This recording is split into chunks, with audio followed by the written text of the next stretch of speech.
कल जो election commission का जो प्रेस नोट आया उसमें हम लोगों ने देखा है कि 52 या 55 लाख के करीब जो है अनुपस्थित पाए गए हैं। और भी अलग अलग हैं, कुछ मृत लोगों का कैटेगरी में दिया गया है, कुछ जो है दूसरे विधानसभा से दूसरे विधानसभा के वोटर बन गए हैं। ये क्राइटेरिया जो है दिया गया है। अब ये इस पूरे प्रोसेस पे ही हम लोग जो है सवाल उठा रहे हैं कि आप के जो BLOs हैं वो तो खुद ही साइन करके खुद ही अपलोड कर रहे हैं पूरे प्रोसेस का। तो पारदर्शिता तो पूरे प्रोसेस में ही फॉलो नहीं की गई है।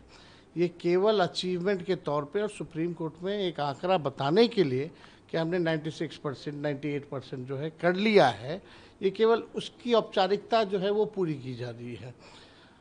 बहुत लोगों के पास जो है डॉक्यूमेंट नहीं है, तो कुछ स्पेसिफाई तो किया नहीं गया है कि कौन से लोग ने क्या डॉक्यूमेंट किया है, कितने लोगों के पास नहीं है, उनका क्या हो गया, अभी भी क्लैरिफाई नहीं किया गया है। सुप्रीम कोर्ट की सलाह के बाद भी कि आधार हो, मनरेगा हो, राशन कार्ड हो, जॉब कार्ड हो, ये सब इंक्लूड करेंगे कि नहीं करेंगे, उसका क्या होगा।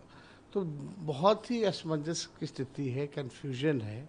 लोगों के मन में डर है कि भाई मेरा वोटर लिस्ट से नाम कट जाएगा तो राशन ख़त्म हो जाएगा, मेरा पेंशन ख़त्म हो जाएगा, जो भी सरकारी स्कीम्स हैं उसका लाभ नहीं ले पाएंगे। तो ये संकट जो है आ रहा है। लेकिन कुछ लोग जो सूत्र से सवाल सूत्रों से जो प्लांट न्यूज़ करा रही थी या सूत्रों की जो खबर थी कि भाई विदेशी आ गए हैं वोटर, तो सुप्रीम कोर्ट में हलफनामा इलेक्शन कमीशन ने दिया है 700 से भी अधिक पन्नों का।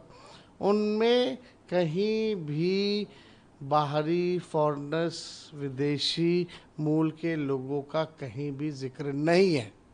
और ना ही कल के प्रेस नोट में अगर कैटेगरी वाइज देखें, मरने का है, शिफ्ट करने का है, बाहर रहने का है, अनुपस्थित होने का है, लेकिन कहीं भी वो नहीं। तो ये पूरी तरीके से अब हमको लगता है कि वोटर्स जो हैं वो सरकार चुनती थी, वोटर्स सरकार चुनती थी, अब सरकार वोटर्स को चुन रही है। यही काम इलेक्शन कमीशन के जरिए ये कराया जा रहा है। दिल्ली से लेकर बिहार विधानसभा तक हंगामा देखा गया। आप जब आज खड़ा होने SIR पे बोलने के लिए आप रेडी हुए तो क्या हंगामा हो गया? अब देखिए, ये जो सत्ता पक्ष के कुछ मंत्री हैं, डिप्टी CM हैं, इन लोगों के पास बोलने के लिए कुछ नहीं। ये लोग तो सूत्र पे बयान देने लग जाते हैं, माहौल गंदा करने लगते हैं, कम्युनलाइज करना चाहते हैं। लेकिन अब इलेक्शन कमीशन ने जो सुप्रीम कोर्ट में जो एफिडेविट दी है, दूध का दूध पानी का पानी हो गया। तो बोलने के लिए कुछ नहीं है। तो हमारी बात को नहीं आने देना चाहते ये लोग, तो कुछ भी बात करते रहते हैं। अब डिप्टी CM कौन होता है डिसाइड करने वाला? सदन चलाने वाला। सदन चलाने का कस्टोडियन हाउस के स्पीकर हैं। स्पीकर की अनुमति से हम बात अपनी रख रहे थे।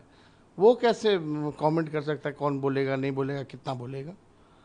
जब आप बोल रहे थे नीतीश जी भी आपसे देखिए, Nitish ji out of subject हो गए थे और हम सब लोग कारण जान रहे हैं। उनके हम लोगों को चिंता है, उनकी सेहत में जो गिरावट हो रही है इस चीज़ को लेकर के, तो हमारी पूरी संवेदना है।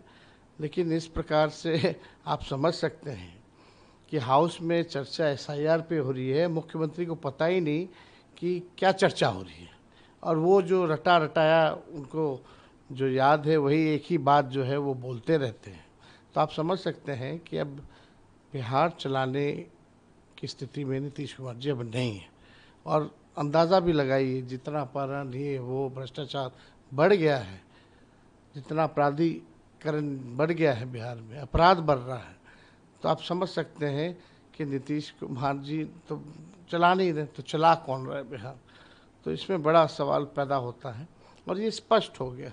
हमको नहीं लगता कि माननीय मुख्यमंत्री जी को SIR के बारे में भी पता है कि SIR इलेक्शन कमीशन जो चला रही है।